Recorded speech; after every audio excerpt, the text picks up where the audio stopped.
ഒടുവിൽ മുസ്ലിം ലീഗിന്റെ സമ്മർദ്ദതന്ത്രം ഫലിച്ചുവെന്ന് വേണം മനസ്സിലാക്കാൻ. 2 ലോക്സഭാ സീറ്റുകൾക്ക് പുറമെ ഒരു രാജ്യസഭാ സീറ്റ് കൂടി വിട്ടുകൊടുക്കാൻ കോൺഗ്രസ് തത്വത്തിൽ സമ്മതിച്ചതായാണ് സൂചനകൾ. ഇതോടുകൂടി മുസ്ലിം ലീഗ് ലോക്സഭാ സ്ഥാനാർത്ഥികളെ പ്രഖ്യാപിക്കുകയും ചെയ്തു. അതായത് കഴിഞ്ഞ തവണ പിമാരായിരുന്ന ടി മുഹമ്മദ് ബഷീറും അബ്ദുസമദ് സമദാനിയും വീണ്ടും ലോക്സഭാ തെരഞ്ഞെടുപ്പിൽ മുസ്ലിം ലീഗിനായി കളത്തിലിറങ്ങും. ഒരു ചെറിയ വ്യത്യാസം മാത്രം. ടി മുഹമ്മദ് ബഷീർ ഇത്തവണ മത്സരിക്കുക മലപ്പുറം ലോക്സഭാ മണ്ഡലത്തിലാവും. അപ്പോൾ ടി മുഹമ്മദ് ബഷീറിന് പകരം അബ്ദുസമദ് സമദാനിയായിരിക്കും പൊന്നാനിയിൽ മത്സരത്തിനിറങ്ങുക. ലോക്സഭയിൽ ഹാട്രിക് വിജയം സ്വന്തമാക്കിയ ടി മുഹമ്മദ് ബഷീറിൻ്റെ ആഗ്രഹം മലപ്പുറത്ത് മത്സരിക്കാനാണ്. കഴിഞ്ഞ തവണയും അദ്ദേഹം മലപ്പുറത്ത് മത്സരിക്കാൻ ആഗ്രഹം പ്രകടിപ്പിച്ചിരുന്നുവെങ്കിലും കുഞ്ഞാലിക്കുട്ടി അവിടേക്ക് മത്സരത്തിന് വന്നതിനാൽ പൊന്നാനിയിലേക്ക് ടി മാറുകയായിരുന്നു. എന്നാൽ 2 ലോക്സഭാ സീറ്റിനപ്പുറം 3ാമത്തെ സീറ്റ് വേണം എന്ന കടുത്ത നിലപാട് തന്നെയാണ് ഇപ്പോഴും അണികൾക്കുള്ളിലുള്ളത്. പ്രത്യേകിച്ച് കോഴിക്കോട്ട് ജില്ലാ പ്രവർത്തക സമിതി യോഗം ചേർന്നപ്പോൾ ഇത്തവണത്തെ ലോക്സഭാ തെരഞ്ഞെടുപ്പിൽ UDFനായി തങ്ങൾ ഇറങ്ങി പ്രവർത്തിക്കണമെങ്കിൽ 3ാമത്തെ ലോക്സഭാ സീറ്റ് നേടിയെടുക്കണമെന്ന് ആവശ്യം ഇവർ ശക്തമായി ഉന്നയിച്ചു. എങ്കിൽ മാത്രമേ താഴേക്കിടയിലുള്ള പ്രവർത്തകരെ ഉത്തേജിപ്പിക്കാൻ കഴിയൂ, അല്ലെങ്കിൽ അവരെ ഒന്നിപ്പിച്ച് ഒരുപോലെ മുന്നോട്ട് കൊണ്ടുപോകാൻ കഴിയൂ എന്നൊക്കെ മിഡിൽ ലെവലിലുള്ള നേതാക്കൾ നിലപാടെടുത്തു. ഇത് തന്നെയാണ് മുകൾ തട്ടിലുള്ള നേതാക്കളിലേക്ക് എത്തിയതും മുസ്ലിം ലീഗ് അതൊരു സമ്മർദ്ദ തന്ത്രമാക്കി മാറ്റിയതും. അങ്ങനെയാണെങ്കിൽ വരുന്ന ജൂൺ മാസത്തിൽ ഒഴിവ് വരുന്ന 3 രാജ്യസഭാ സീറ്റുകളിൽ ഒന്നിൽ ഉറപ്പായും UDFന് ജയിക്കാനാകും. ആ സീറ്റ് മുസ്ലിം ലീഗിന് വേണമെന്നാണ് ഇപ്പോൾ ആവശ്യം ഉന്നയിച്ചിരിക്കുന്നത്. നിലവിൽ PV അബ്ദുൽ വഹാബാണ് മുസ്ലിം ലീഗിൻ്റെ രാജ്യസഭാ MP. ഒരു കാലത്ത് UDFൽ മാണി ഗ്രൂപ്പിന് ശക്തമായ സാന്നിധ്യം ഉണ്ടായിരുന്നപ്പോൾ, അല്ലെങ്കിൽ നിർണായക ശക്തിയായിരുന്നപ്പോഴൊക്കെ ഒരു രാജ്യസഭാ സീറ്റ് മാണി വിഭാഗത്തിന് എല്ലായ്പ്പോഴും ലഭിച്ചിരുന്നു. ആ സീറ്റ് തങ്ങൾക്ക് വേണമെന്ന നിലപാടാണ് ലീഗ് ഇപ്പോൾ മുന്നോട്ട് വെക്കുന്നത്. അതുകൊണ്ട് തന്നെ KPCC പ്രസിഡന്റും അതുപോലെ പ്രതിപക്ഷ നേതാവും അടക്കം മുതിർന്ന കോൺഗ്രസ് നേതാക്കളെല്ലാം തന്നെ പറഞ്ഞിരുന്നു മുസ്ലിം ലീഗിന് 3ാമത്തെ ലോക്സഭാ സീറ്റിന് അർഹതയുണ്ട്. പക്ഷേ നിലവിലെ സാഹചര്യത്തിൽ അത്തരമൊരു സീറ്റ് വിട്ടുകൊടുക്കാൻ കഴിയില്ല എന്നാണ്.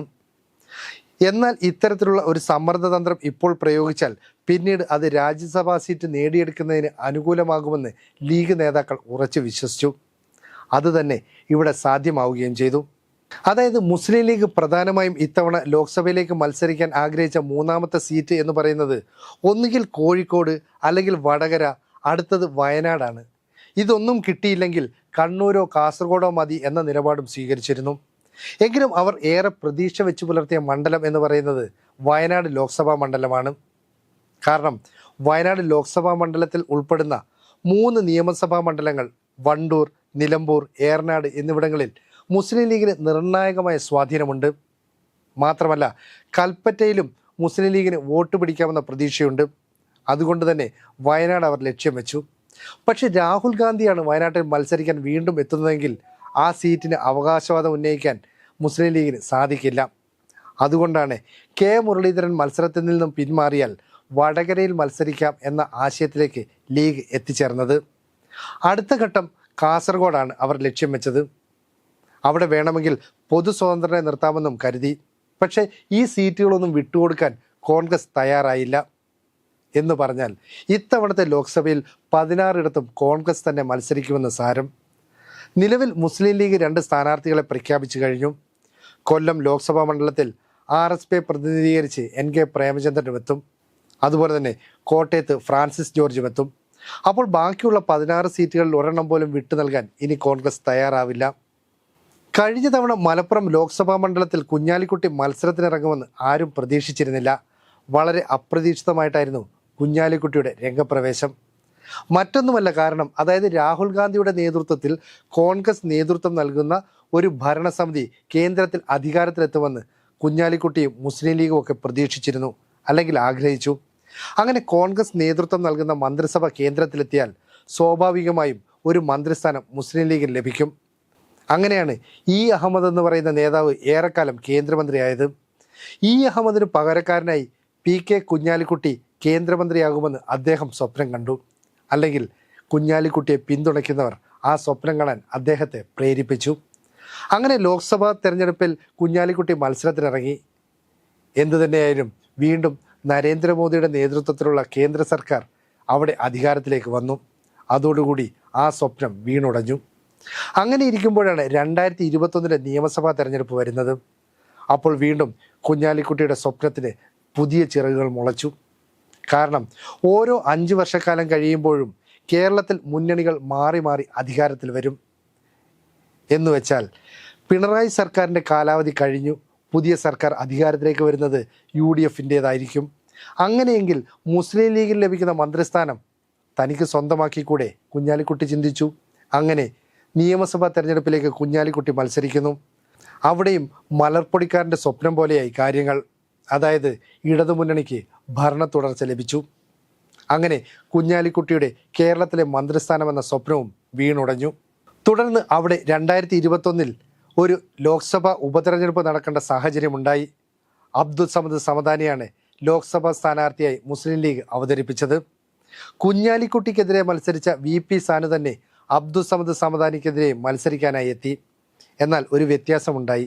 അതായത് കുഞ്ഞാലിക്കുട്ടിക്കെതിരെ മത്സരിച്ചപ്പോൾ നേടിയതിനേക്കാൾ 90,000-ലധികം വോട്ട് കൂടുതലായി നേടാൻ VP സാനുവിന് സഹായിച്ചു. എന്ന് പറഞ്ഞാൽ യുവജനങ്ങളടക്കം കുഞ്ഞാലിക്കുട്ടിയുടെ ഈ ഒരു ചിന്തകളെ, അല്ലെങ്കിൽ മന്ത്രിസ്ഥാനം സ്വപ്നം കണ്ട് നടത്തിയ ചില മുന്നേറ്റങ്ങളെ എതിർക്കുന്നു, മാനസികമായി പിന്തുണയ്ക്കുന്നില്ല. ആ രീതിയിലാണ് അവർ വോട്ട് മറിച്ചത്. എന്തായാലും ഇത്തരത്തിൽ ചിന്തിക്കുന്ന യുവജനങ്ങളുടെ എണ്ണം കൂടി വരുന്നത് കൊണ്ട് തന്നെ മുസ്ലിം ലീഗിന് ഈസി വാക്ക് ഓവർ ഉണ്ടാകുമെന്ന് നമുക്ക് പ്രതീക്ഷിക്കാൻ കഴിയില്ല. യുവജനങ്ങളുടെ ഏറിയ പങ്കും മറ്റ് രാജ്യങ്ങളിലേക്ക് കുടിയേറി പോകുന്നു, അല്ലെ അവിടേക്ക് ജോലി തേടി പോകുന്നു, അല്ലെങ്കിൽ ഈ നാട്ടിൽ തന്നെ കഴിയാൻ ആഗ്രഹിക്കുന്നവരുടെ എണ്ണം കുറഞ്ഞു വരുന്നു. മാത്രമല്ല രാഷ്ട്രീയത്തിൽ വിശ്വസിക്കുന്ന യുവാക്കളുടെ എണ്ണത്തിലും വലിയ കുറവുണ്ടാകുന്നു.